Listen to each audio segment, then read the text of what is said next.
Good morning, all. This is Jessica. I've acquired a Pfaff sewing machine, a model 260.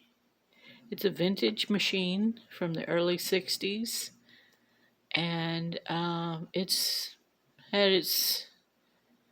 needs to be maintained and repaired for years of neglect. This is the booklet that came with it. It came with the original cabinet.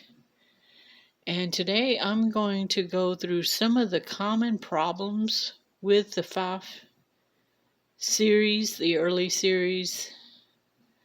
Most of the early series have the same patterns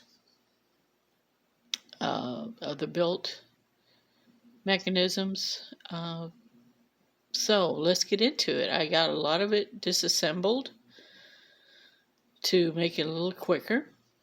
A lot of you might be here looking for answers, and hopefully I'll answer some of them.